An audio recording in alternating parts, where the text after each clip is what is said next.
Okay, where's the energy? I want to hear some energy. Can you hear me okay? Yes, okay. So we're going to have a great time, okay? And this session, this meeting is great, but this session is the place to be. You know why? Do you know why, John?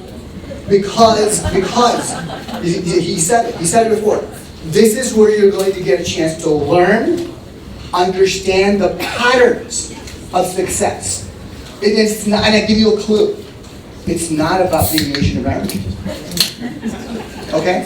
So we've got a terrific panel. I'm going to ask our panelists to come take a seat. And we're going to get started in just a second. Okay, so you got your questions ready? I know you've got questions. I know she's got questions. So we're going to be I'm really delighted. Thank you, John. First of all, thank you, John, for putting this together. Second of all, thank you to our host, Laura and Accenture and everyone here who put this together. Ray, wherever Ray is, a terrific job putting this together. Thank you, Ray, the team at AABC. Thank you, John. Thank you, Ray. We're going to have a good time. So I really mean it when I say there are patterns of success. We know patterns of life, don't we? Right? Seasons, spring, right? Fall, winter, summer, there's patterns of success. I want you to do today, in the next 50 minutes, is to observe the patterns this esteemed panel is going to share with you. They're spending their really valuable time condensing in 15 minutes what they learned in their careers. So we're going to get started. So what I would like to do today, I'm going to pull this out here, hold on a second. And millennials this is paper, millennials. This is paper. It still exists. Okay, it exists. And I have a pen. Yes, I have a pen that I wrote this with. Okay, so what we're going to do is, Jyoti, if you don't mind, just introducing yourself, and then we'll introduce ourselves for a few seconds, and we'll get started. Thank you. Oh, thank you. How about a hand for this amazing Very good morning, everyone. It's fantastic to be here. And John, thank you and congratulations on the 10-year milestone anniversary. Been so proud of your leadership and this incredible organization. I'm Jyoti Chopra, based in Las Vegas, working for MGM Resorts International. We are the gaming, entertainment, hospitality company of the world. I've been there about 5 years. My background is human and social capital, which I'm sure I'll get into, but in my current role, I lead all of human resources, and that includes learning and development, community engagement and philanthropy, diversity, equity and inclusion, and sustainability. Good morning. Thanks, Bob, for the energy, and thank you, John, for inviting me and for this great event. I'm Pragad. I was born in India. I lived there for the first 10 years of my life, moved to the UK, and here I found that Jyoti, like me, is an Indian British American, and we are also wearing matching colors here. and we did not plan this, okay? We're kindred spirits. Absolutely. It's in London. I went to university. I did my PhD. My parents still lived there. I moved here to become the CEO of Newsweek 8 years ago or 9 years ago. A couple of years later, I had the opportunity to become a co-owner of the business. Most people do know Newsweek. It went through many changes, and I had the privilege with my team of turning it around into a digital-first publication. Today it's a thriving business. We're very proud of the job we have done, and it gives me the opportunity to sit on panels like this. Thank you. Good morning again, everybody. So as I said earlier, I'm Laura Peterson. I have been with Accenture for coming up on 25 years, that's not unusual, I think, when we think about people who have careers in Accenture, and most of us would say that we started thinking we'd be here 2 years, and then all of a sudden you turn around and here you still are. So I have worked in a bunch of different parts of our business. As I said, I currently lead our operations business. I've worked in a bunch of our different industries, and I moved to New York about 10 years ago in order to not travel as much. That worked for 10 years, stopped working last year, as my chief of staff tells me often. But it's an interesting place. I love living in New York. It's an incredible place to be, and I have 2 kids, one who's in college in the UK, so while I am wearing the New York black uniform, I do end up in the UK on a regular basis, and one who is in high school here. about to finish his junior year, so we are in the hopeful throes of launching into college searches and trying to keep my sanity in the middle of that as well. So. Hi, I'm Christine Tu. I'm with Morgan Stanley. I lead AI and machine learning. I've been a technologist all my life, at least in the financial industry, focusing on building solutions, technology solutions for various business. So in the recent years, obviously AI is getting so much attention, and I'm in the middle of it. I felt very fortunate. And also it's an honor to be with the esteemed panelists here. I have to say that I put myself out there to show my face because I want to show to our younger generation or even my peers that you can achieve if you try hard, right? There may be paper ceilings, bamboo ceilings, or glass ceilings you call, but it's not like you cannot break it, right? So I'm here to talk about my career journey. I think along with our panelists, hopefully you can get something out of it. Thank you everyone, thank you. So let's get to it, okay? I know what you're thinking. What's their story, right? You're thinking that, right? You're like, what's their story? So first question is, okay, what was the career accelerator for you? And can you share your mindset and the moment? So I'm gonna first start with Laura. Laura, can you talk about your career accelerator? What was the story a little bit? So I had what we would consider a very typical start at Accenture. Came into our change management consulting practice. We hired out of university, and I think the career accelerator for me was we were launching a new business area. We were launching our BPO business, which is our operations business today, and I took a risk, I think, in shifting over to that. And when I look at my career journey, I've had a very, you have paper, I'll use the Choose Your Own Adventure books for those who may remember those things. I've had a very Choose Your Own Adventure journey through Accenture, and each of those accelerations points came with making a little bit of a pivot that seemed like a risk and might have delayed something. And if a natural progression is straight and linear, taking a pivot might look like it was a delay, but it ended up kind of catching up and accelerating over time. So and when I look back at it, because it's easier to see things in the rearview mirror, all those things are, 17-year-old son, I do a lot of Legos in our house. I've just heard this analogy before, I think. And how many of you guys do Lego kits or have kids who do Lego kits or build Lego kits yourself and pretend they're your kids, which would be my house. So career journeys, when you look back at those pivots, I think are a little bit like Lego sets. Every little block, some look boring, some look really interesting, but when you add them all together, they create something amazing.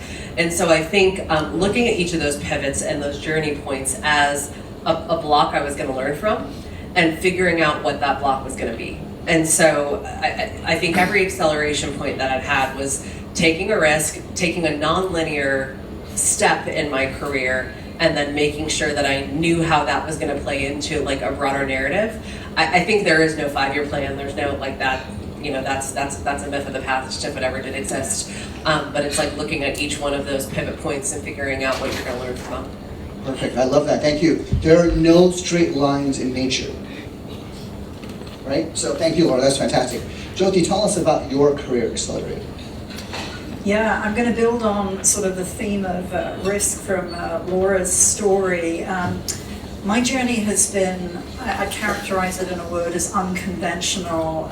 Asian American today, but born and raised in the UK, as Dave referenced.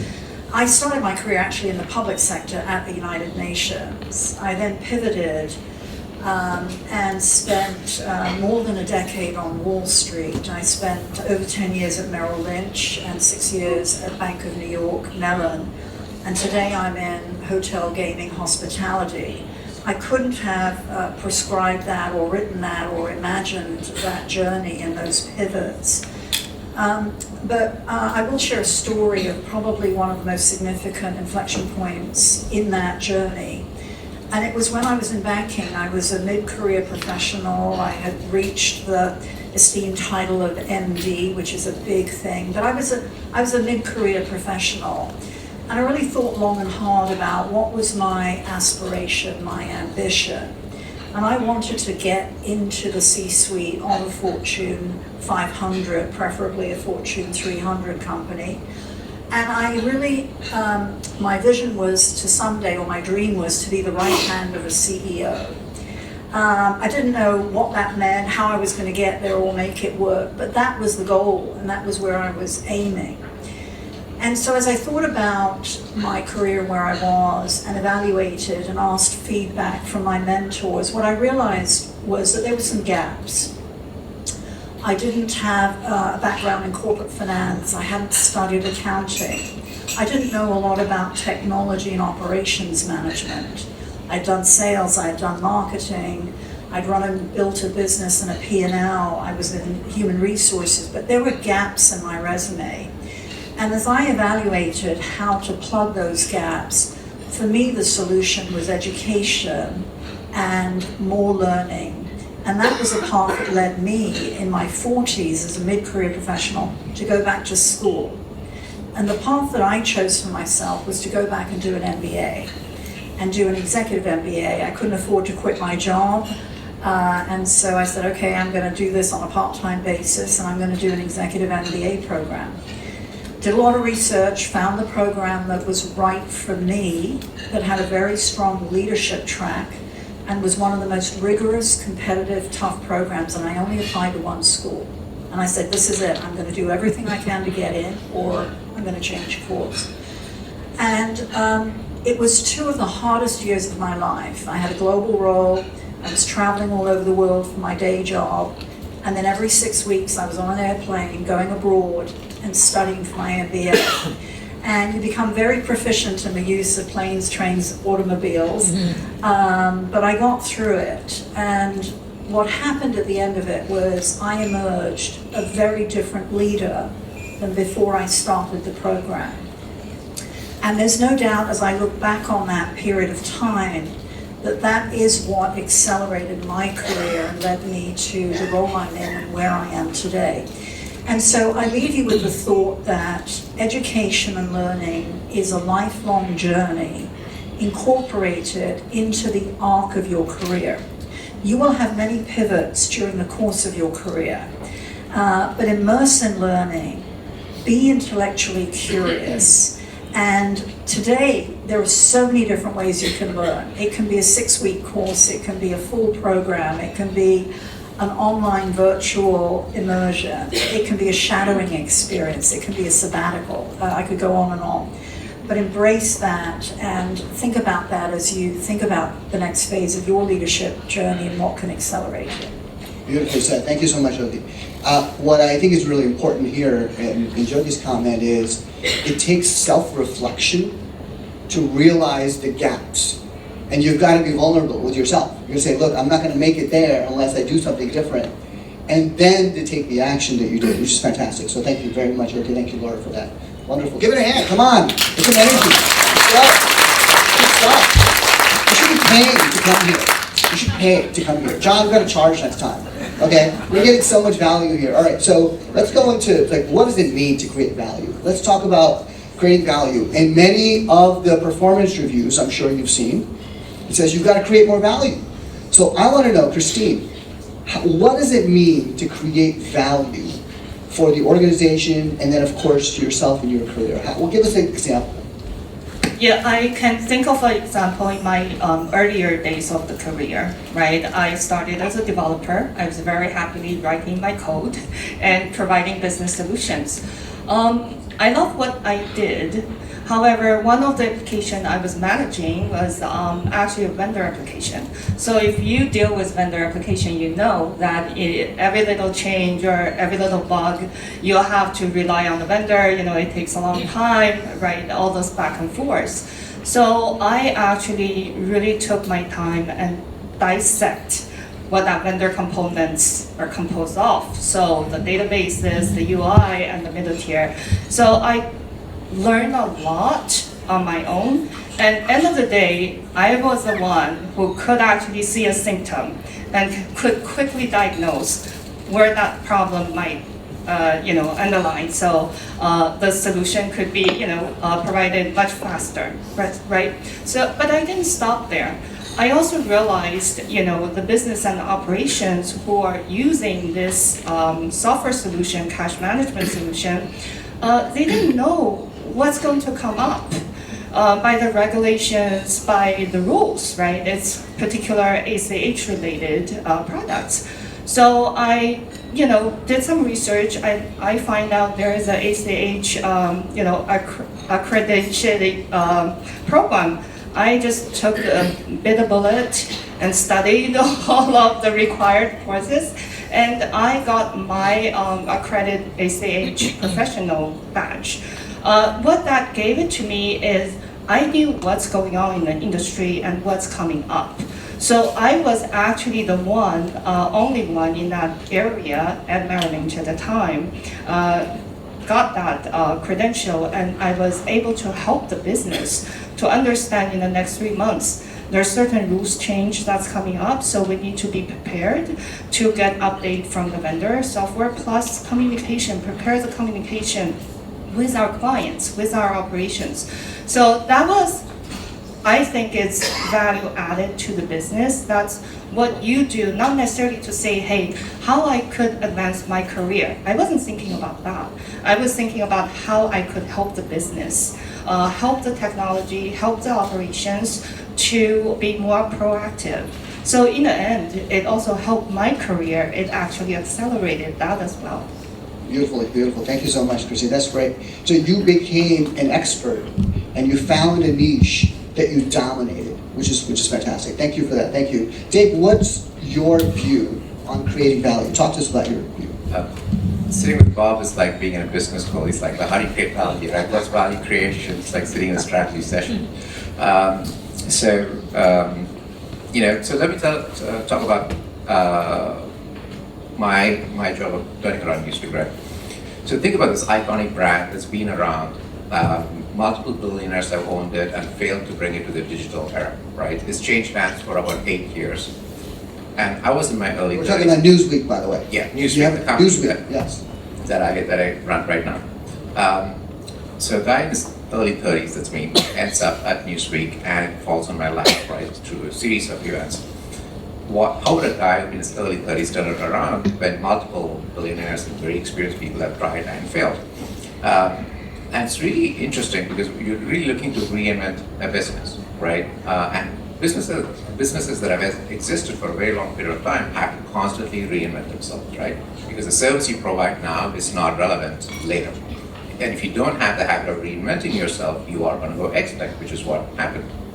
And I still remember this call very vividly. A senior industry CEO and I were having a call, and he's like, Deb, I'm so sorry that you have the word weak in your brand. There's no future for you, right? And then that was very interesting because a lot of people were caught in this box thinking that Newsweek was a weekly publication and the only way to reinvent it is in a weekly format, right? How do you find relevance for a weekly publication in a modern real-time world, right? But what they forgot was Newsweek is a great brand. It's a brand that people across the world know and readers across America had a relationship with. That is the most valuable asset. It's not the frequency of publication, right? So forget that it's News Plus Week, but Newsweek itself is a very powerful brand. So I was like, well, let's start reinventing on that basis, right? In addition, you could publish once a month, once a week, once a day, or even once a second if you want to, right? So why limit yourself? That simple thought process change is what all of this to happen, right? And today we see Newsweek as a great brand, a global platform on which we can do so many other things, right? We have to provide valuable services to our readers, our customers, and others. Of course, news is at the heart of what we do. And it's that really simple switch that allowed us to achieve all of this, right? And create pretty significant value. Beautiful, thank you. And I think what's interesting, what you said here is the word reinvention. And just because, Dave is an entrepreneur, doesn't mean you dismiss that. You have to take that into your organizations. because leaders are looking for smart people who have ideas. And reframing what Dave did of looking at the brand and saying, you know, this is the way we should be thinking about it is really powerful. So thank you for that. Thank you so much. That's excellent. So talk to us, who gets stuck in life, in their careers? Who gets stuck? No one? You've got to be kidding me. Yes, no one in this room gets stuck, right? All right, so what happens when you're working your butt off and you get stuck? So Christine, tell us what you did when you were stuck in your career. Exactly, that's what I felt. I worked my butt off, but I wasn't moving up, right? I think it's common for all of us to feel at times you get stuck. Your goal is to, have a straight line, preferably, but it never really just happened like that, right? So this is more at the middle of my career. I have 10-some years of experience. I felt like I was ready, right, for my next role. But it's not there. It's not there. So because I also managed the people at the time, so I knew that just every week or every month going to my boss and ask for something more is not going to help. I know because I have people also doing the same, talking about career also with me, right, about their career. So what I did was I actually look at within the organization what else could be done, right? So I reached out to the different groups and also trying to help them. And eventually I learned more and more, right? So within the organization laterally, I was doing more and more. So when the time, after a few years, when the time came up, I was the one. There was no argument, right? So, because I have learned so many aspects of the organization and the different platforms, so when the position was available, there was no doubt. I knew I was going to be picked, and, the management also picked me, right? I think, you build up your credential, you show your tenacity, you do the hard work, and sometimes the work, the things will fall into places for you. You do need some patience at the time. So this I think is one example. Obviously, there are other times that you have to take risk and break through, have the breakthrough. But this is an example, I think, you need to put down your hard work, do more lateral type of, increase your scope, and then, wait for your turn. Thank you. It's when you rest, you rust. Thank you. Laura, how did you get unstuck? I'm going to talk about two different kinds of stuck.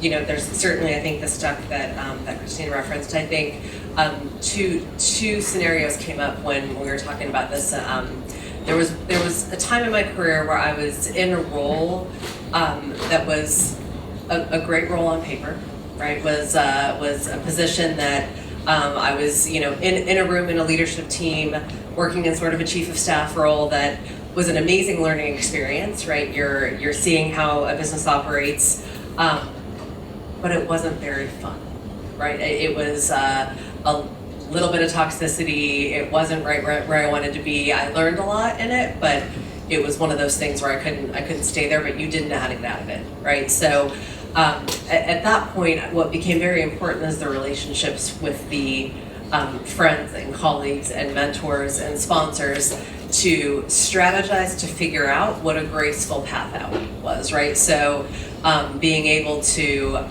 know that that seat at the table wasn't a seat that was going to be healthy for me. Being brave enough to say, okay, I need to find a way to give up this seat at the table and go somewhere else.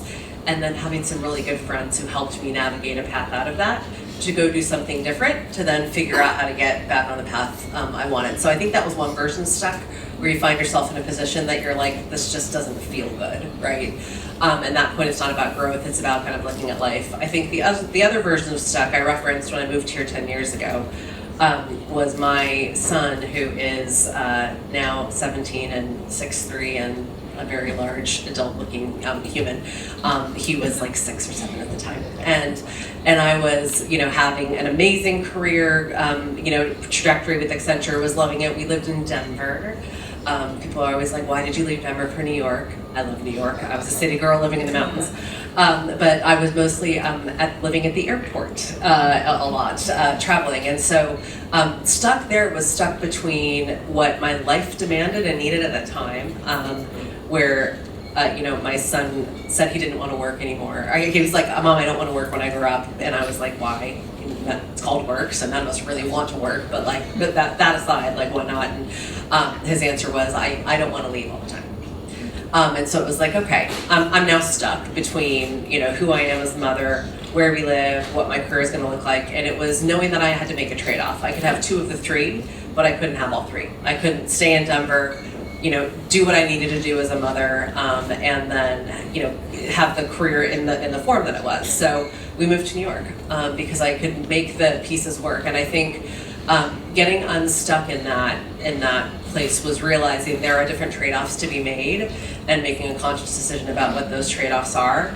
And then trusting that when you do that and you kind of get the right pieces to line up, things will accelerate, right? Like walking into New York 10 years ago, I never would dream that I would have the chance to lead our office, 10 years later. And so, the universe sort of gives you what you need when you need it. You just have to be, I think, brave enough to do it. But I think sometimes getting unstuck is about realizing you have to make some trade-offs. Beautiful. I love that, Laura. Chief of staff role is a double-edged sword, right? Yes. It's sort of, you get a seat at the table, but then how do you get out of the table? Yes. Or back in the table in a different role. That's the hope. And so I love the story. And I wrote a book called Embrace the Chaos. And one of the most important things I learned in getting unstuck is you've got to let go. You got to let go of the ego. You got to let go of this notion of control that we think we have. We really don't have much control. So you've really got to let go and have a heart-to-heart with yourself. So very powerful. Thank you. Thank you for that. All right. So let's move on. We heard the R word. You know what the R word is? You know what the R word is? Risk. We heard the R word a little bit here.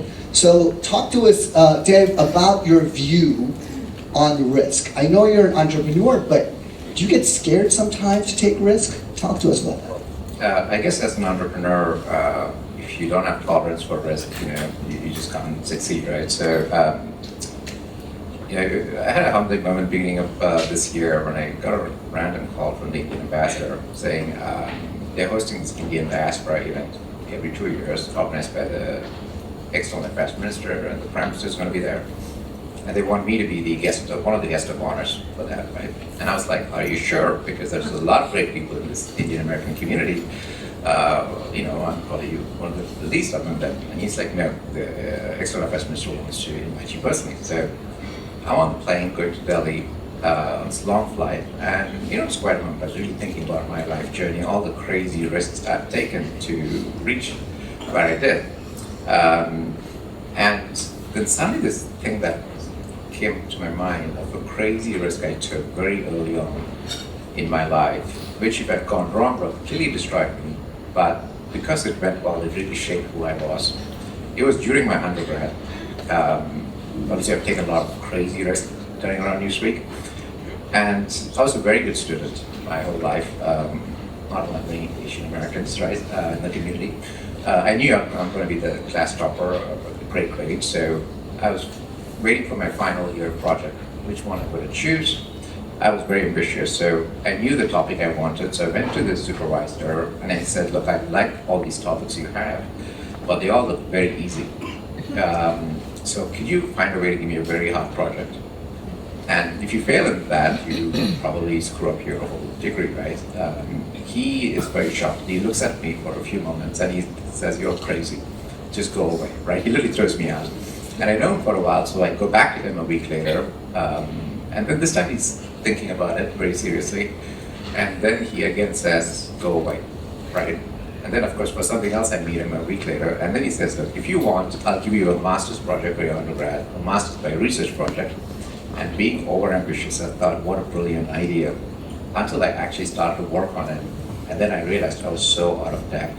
For 3 months, I was freaking out. What have I gotten myself into? And later on, thankfully, it went really well. It went really, really well. And then later on he said, I thought this was the craziest thing to do because there's only two outcomes here. Either you're going to completely fail or you're going to completely do incredibly well. There's no middle ground here. That was probably one of the worst decisions you could have made. It did not go well, right? Thankfully it went well. I won 3 awards for it. I went straight on to a PhD. The level of confidence I got from it was transformational for my life, right? I just had a sense of self-belief that I could achieve anything I put my mind to, which later on I realized is what the confidence I had when I took on a crazy challenge like running a Newsweek. So risk is a double-edged sword, but when it works, it's pretty phenomenal. Beautiful, thank you for that. What I hear from you is you have to take the hard path. And you know, one of the things I say in some things is like the mind is a muscle and it requires tension and resistance to grow. If you do not have tension, you will not grow. And I think in this case, if, you know, being into the deep end of the pool force your muscles, your mind muscles to grow. So that was and give you probably a lot of confidence. Yeah. Right? Absolutely. Yeah. So Jyoti, talk to us, is risk rewarded? I would say by and large, yes, and reward can come in different ways. A little bit about a risk I took, packing up, taking a suitcase and going to Las Vegas for a job in a city where I knew absolutely nobody, at a company I didn't know anybody, and it was very unexpected. I have had my whole career up until that point here in the Northeast, in the New York, New Jersey tri-state area. I never imagined myself in Las Vegas in the gaming and hospitality industry and sector, but a phone call led to a conversation that led to a series of interviews that led to a job offer. And it was a risk, it was a big risk. And I was being recruited for my domain expertise. But I had the confidence that I could learn the business, the industry, learn about the macro trends affecting gaming and so on. And so that was probably one of the biggest risks I took, and it has paid out. And I would say there's a calculus that goes into when you evaluate risks. You will all be at inflection points. Some of you have had inflection points, and there will be others to come. You need to evaluate, obviously, the pros and the cons and factor in a number of things in the calculus. But there is more often than not growth that comes out of taking risks and putting yourself in uncomfortable situations. You grow in your careers by doing things you have never done before. When I arrived in Las Vegas in November of 2019, I could not have foreseen what was going to happen around the corner in February and March of 2020. In April of 2020, I was furloughing 2/3 of our workforce. There were chains on the doors of our buildings that never closed. We're in a business that is 24/7. No one could have foreseen the impact to our business, that we would have to find locks and padlocks to shut the doors of Bellagio and the casinos, but we had to do that. There was no playbook for that. There was no training manual. You have to sort of figure things out as you go. And I remember getting a call one night from my boss in early April saying, I'm going to patch you into Gary in China. I need the two of you to figure out how to leverage our resources in China and in Macau to get PPE into the state of Nevada to help the governor and our people here. I've done a lot of things in my career, but figuring out how to get surgical masks that were KN95 FDA approved out of China in the middle of a pandemic and open letters of credit when everything was shut. I've never done that before, right? But you figure it out, you take risks. And so the last point I'll leave you with is the importance of leaning on others. There are times where you will be asked to do things you've never done before and take risks, and you will not know what to do because there is no playbook. But lean on others, seek out advice and counsel, get as much data and facts as you can in evaluating the risk or the reward that you have to take, and use that to factor into the decision making. That's beautiful. And I think the risk that you took joining the company was not necessarily this notion of I've got this confidence to know everything. It's about figuring it out and relying on yourself to say, okay, I can figure it out, but I also know good people I can count on. So that's fantastic. Thank you very much, Jyoti. Thank you. How is it going so far? Are we good? Yes? Are we having fun? Are we learning anything? You got to be taking notes, okay? And I want you to put the notes on LinkedIn and tag everybody, okay? That's how you grow your network, okay? So tag, like, and subscribe, okay? Everybody, okay? It's very important. All right. So what we're going to do is we're going to have a couple more quick questions, then we're going to open it up to the floor for conversations. Okay. So talk to me about what you look for, Laura. You've got a large organization. What are the traits you look for when you hire people? Traits are characteristics. Okay. AI knows. Siri knows what Wait, how do they know my voice? That's a little sus. Okay, wait. It's because you're universal. That's why. Thank you. You're universally recognized. There you go. It's so I think one of the traits that I look for. I think as we talked about learning, and I think it is that kind of curiosity. You're in our office, so you use the word reinvention. Which is one that we use every day. But I think that ability to look forward, that ability to be curious, somebody who is going to be adaptable, and any day of the week, I always say, give me somebody who has a lot of curiosity, a lot of energy to learn, and an incredibly positive attitude about it. And those are the traits for me, much more than smart, right? Like we have lots of smart people in the world, but when I'm looking for that's that leadership trait, it's that learning, curiosity, the agility, and the positive enthusiasm to want to move stuff forward. I love it. And so people who ask really good questions. Who ask questions, who are willing to look at different linear paths or not non-linear paths and do a lot of the pivoting that we think when I'm talking with teams. It's really understanding how they're and talking with leaders and looking for someone, whether it's to hire in or to put in a role, is how they're going to handle an unexpected situation. As you were talking about, Jyoti, unexpected situations are happening every single day, ones that we couldn't quite imagine. So I think it's it's that ability to go and learn something and figure out how we're going to deal with it. Perfect. Thank you. Jyoti, what do you look for when you hire people? You've got a very large organization. Is there a mantra that your organization follows? What do your leadership do? Explain that a little bit. Yeah, so I've been part of building senior leadership teams for some time now, and what I would tell you that we look for is some of the following. Technical proficiency, competence is a given up to a certain point. As you begin to really rise in the top 2 to 3 levels in an organization, it's about number one, vision. Is this an individual that can set a vision and inspire a following?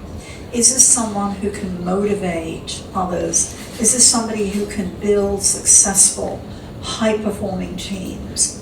Is this someone who is an incubator of talent? Can they grow the next generation of talent? Hard and soft skills are important, but we look for things like, for example, situational agility. Is this an individual that can pivot if there's a moment of crisis, if they're tested? Executive presence becomes important. Is this someone you're comfortable being able to put in front of the boardroom? Stakeholder management is another really important trait. Is this a leader that can navigate a very complex set of stakeholders, from the boardroom to external constituencies to people further down in the organization? I'll give you a simple example. At MGM Resorts, one of the most important cultural traits for us is servant leadership. And I will tell you, all of our leaders, including our CEO, when they walk around the hotels and the casinos, if they see a piece of litter on the floor or the carpet, they pick it up. It's just a part of our culture and our DNA. It's just the humility with which they lead around servant leadership. That's a trait we look for when we're interviewing. So these are a few examples. I love that. Thank you so much. No, this is really helpful because we're trying to invent the future. And so it's more of this whiteboard kind of approach not necessarily the technical competencies. Thank you for that. That's really very, very thoughtful. Thank you, Jyoti. So the world has changed, and digital AI is now the law of the land, shall we say. So Christine, how should people in the audience here think about their careers, their businesses, when it comes to AI and digital and where the future is headed? Tell us about that. Well, I can talk about AI all day long since we have only 1 or 2 minutes. I think a few points I want to bring out. If you think this is a hype and it's going to pass, you're wrong, right? So don't wait for that thing to pass. It's actually going to be more and more. There's going to be tools that your people is going to be using, yourself is going to be using, your families are using, right? So get used to it. And also, if you're a manager, you have teams you're managing, really think about how you can leverage AI to help the business. That we go back to the business value again, right? On the other hand, also think about your employees. Where are they with the AI, right? Are they the ones that they are eager to get their hands on, to use it, or even to create it? Or are they kind of afraid this thing is going to take their job, right? Or replace their job? I can tell you that I'm in the middle of leveraging AI, building AI solutions. Taking the job away is not going to happen anytime soon, right? You know, there are certain areas automation is going to really help the productivity, and maybe certain areas with very repetitive type of work can be replaced. And those are the job you don't want to do anyway, right? But there are also expertise going to be needed, perhaps even more so, because we talk about AI. AI is not going to achieve 100% accuracy.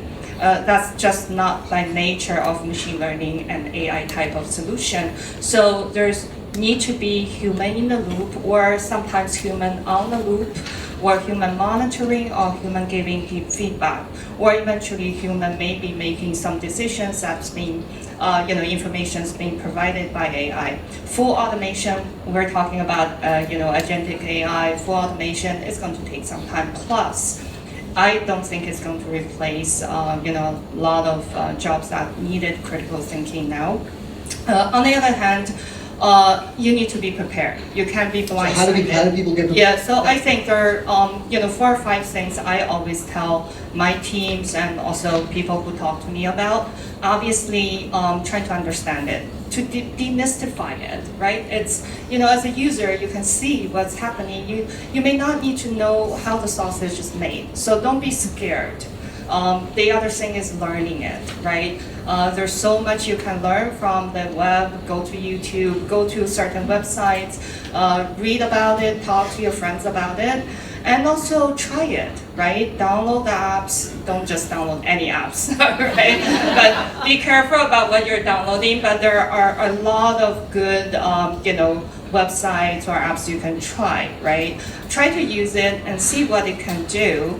So it can probably give you some ideas how I can leverage for work. But doesn't mean you can actually just do your work on it. Every enterprise or corporation has its own policies and safeties you need to follow, that's for sure. But then, try it with, hackathon, if your company is organizing hackathons or certain ideation type, participate in it. At Morgan Stanley, we provide sandboxes. We do hackathons, right? Every time we do it, we have so many people getting on, like 3,000 people, 4,000 people. Try to use the AI sandbox we provide, and they can rescale that way, right? And then, think about the projects that maybe, you can persuade your business or even try it within, your the realm that you have some control over to see how you can improve the proficiency and things like that. And eventually, you want to be the leader, right? Think about how you can lead in that area. I would think nowadays the entry point for using AI is definitely lowered. Right, you don't need to have a PhD to know the models and all that to actually use AI or even build AI solutions. So, go through those steps and trying to be leading, not just be a consumer of it. No, I love it. I heard the other day somebody, I don't know if it's Benioff or, you know, somebody else, that there's a CEO or a handful who are putting AI agent as part of their org chart.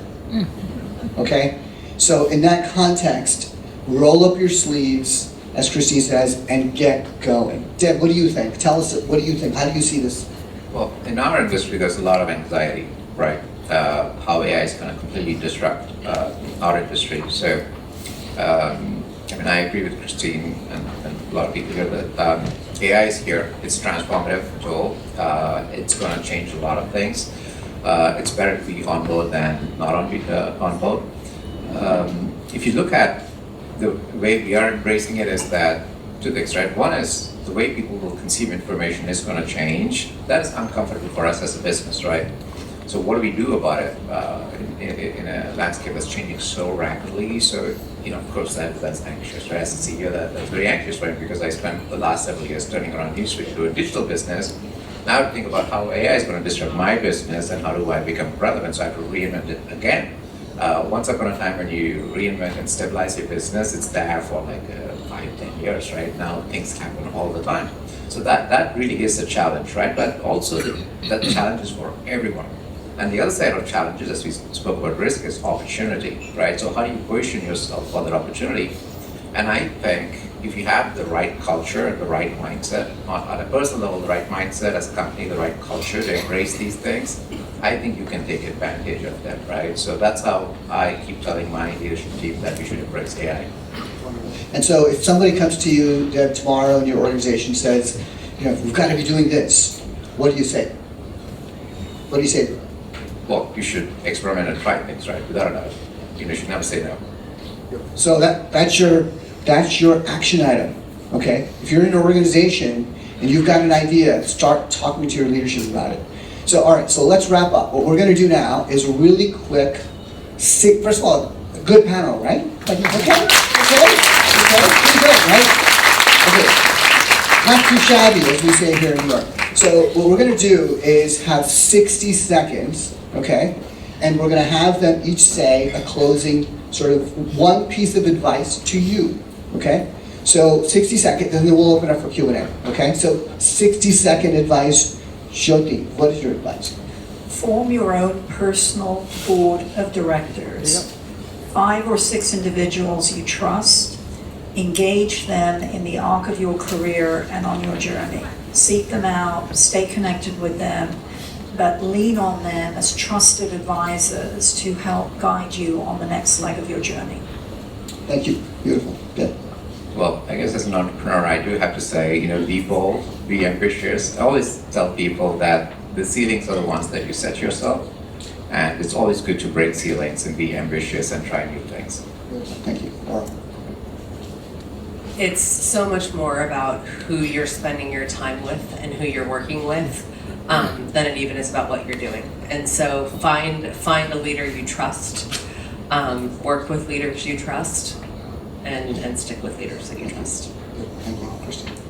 Build your brand, your personal brand, and be authentic, right? We all have, you're good at public speaking, and maybe good technically, but you need to be authentic. You know your strengths and you know your weakness. Try to build upon it, and when people think about you, they think about this person who's really good at networking, who's really good at building relationships, who's really good at building technical solutions, right? I think we need to have that personal brand. Beautiful, thank you. So now what we're going to do is just open it up for Q&A. So we're going to do 2 quick questions and from the audience. So we've got microphones around, and I see somebody over here. Yes? I think we've got somebody over here. I think first. I think someone said. Sorry. I don't like to cut lines. Not that you were cutting lines, but just. Hi, my name is Layla Radoncic. I work at UBS in risk management. I'm a former investigative journalist. So talk about uncharted territories. I've made many unique paths. My question is regarding breadth versus depth. Given my own path where curiosity has led me to a diverse skill set, I'm curious, what are some of the common missteps professionals make when focusing on rapid career growth at the expense of developing deep, lasting value in a specific area? And how can one balance exploration with focused impact? Thank you. Maybe Jyoti, you want to take that? Yeah, I think it's a really important question. My own view on this is you need to first build domain expertise and proficiency, and building on Christine's important point, develop a brand. You want to be known as a subject matter expert in A and B, first and foremost, where you develop a following, people are seeking you out for advice, guidance, asking you to weigh in on projects, etc. So I would start there. I think the breadth comes later as you begin to accelerate up the leadership ranks, where you then need more broader exposure in areas and domains that you've not had experience in. That might be technology and operations management or investor relations, where you're rounding out your business acumen. So that would be my advice. On the exploration point, I think, look, you need to really invest in your own learning. That can be vignettes and short snippets of learning on a daily basis. It can be taking a course, it can be retooling, it can be learning about AI, all of the above, and just make that an integrated part of your day-to-day work life. Okay, thank you. Anyone else want to comment? Thank you. Other questions? I think we have a young lady over here with the microphone already. Thank you. Hi everyone. Thank you so much. This has been really insightful. I've learned a lot already. I'm Christine. I also work at Morgan Stanley. Christine and I are on calls sometimes and it gets a little confusing. But I had a question. I am a strong believer that successful people have habits that enable them to be successful. So I wanted to know something that you do often or a habit you've developed that you have set up yourself for success over time. Anybody want to take a crack? Laura? I think so. There's two things. I'm a big believer in connection and one-on-ones. So I think it's really important for me to make sure I am connecting with my team on a regular basis. They move around a lot, but I think making sure that that regular connection with the various members of my team, both with my direct team members, but also with the peers I work with, I think is incredibly important. The other thing that's super important to me is actually figuring out which boundary. There's no balance, right? That's like a myth when it comes to it. But there's a few certain boundaries that I'll set, and for me it's a 2-night-a-week rule. So I'll have work events 2 nights a week in the roles I'm in, but 2 nights a week I am home. To make sure that I get that. Does it work every single week? No. But on balance, I think making sure that I have that habit to create space for myself and for the other parts that are non-work, because that's sort of what keeps everything sane for me is important. And it's not trying to make everything perfect, but it's kind of picking the one boundary that I am going to hold on to. Thank you. Thank you. I'm going to say something, maybe it's unpopular. This is about not get disconnected from work all the time. Sorry about that, but I think, by the, where we are in this trade, financial services and technology, you don't have a clear cut of, you just get off work and then, don't look at work, right? So I have to say my habit is I check emails every night. And also, the first thing I wake up, I check the emails, right? I need to see what's going on. If there's anything urgent, I need to answer. We have learned, not to do a whole lot of weekend emails, at least to our staffs. But at the leadership, when there's things that need to be talked about, we talk about it. Thank you. I have a comment on that.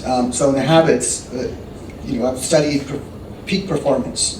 And the number one thing is the most successful people do is they get their mind right first thing in the morning.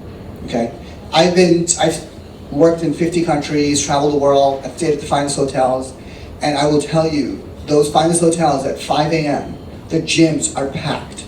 Okay, so exercise, getting the blood flow, and mindset, and all of that is very, very, very important. And then the second thing, I kindly disagree with my colleague Christine.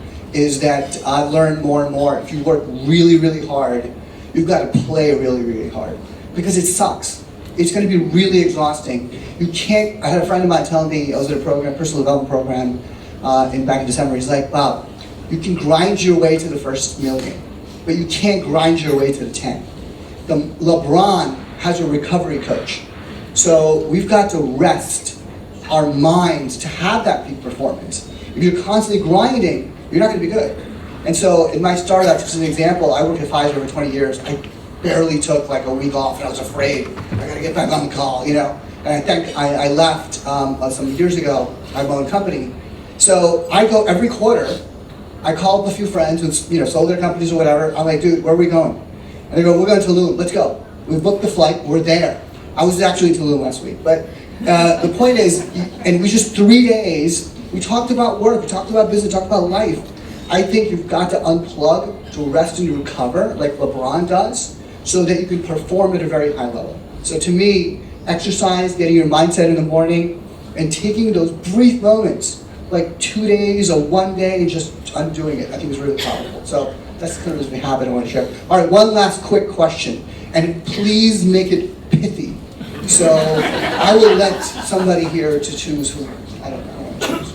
I won't be long. Yeah, so my question, thank you for the great panelists as well as the coolest moderator.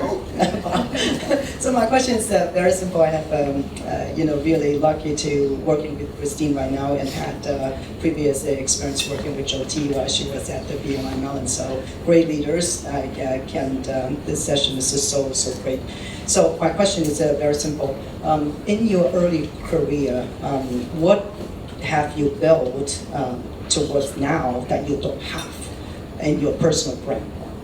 Superpower. So we're talking about superpower. What kind of superpower you don't have in your earlier career, and now you have it in your personal brand? Thank you.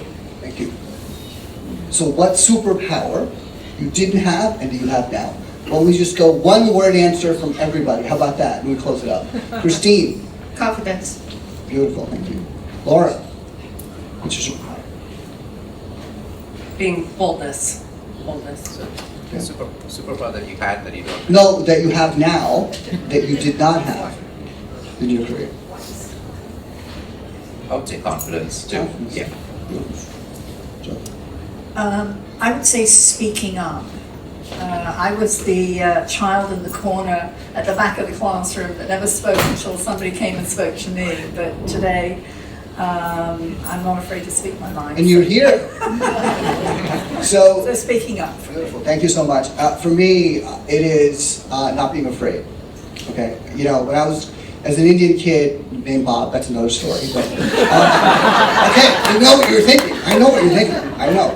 And somebody said Italian, Miglani. John, you gotta hire me. I'm the Miglani. So, but for me, is not being afraid. And what I mean by that is that we spent most of our lives going through the hard journey of the immigrant American experience. It's a beautiful journey. I wouldn't trade it for anything in the world. But you're always afraid because you don't fit in. You're not smart enough or whatever. I don't know how to play baseball, like whatever, right? And so the most important thing I learned is that everyone is human, and we all need deep love, connection, sharing, and when you have quality moments and connections with people, you're going to do great. So be proactive and not be afraid. Be bold, like I think the panel said. So we're going to stop here. There's going to be somebody I'm going to have to come up. But before we do that, I would love to ask the panel to stand up, and the photographer, get in the middle. Where's the photographer, my man? There you are. So we're going to take a picture, okay? And it's got to be a beautiful shot. And then I want you to be here, photographer, come on this corner for me. And then everyone's going to stand up, and you're going to hold your hands like this, because that means you're giving a standing ovation on the photo. Okay? So from one shot from over here, so panelists, please stand up. And then we're going to have an announcement, and we're going to do clapping for these wonderful guests here. Okay, so yes.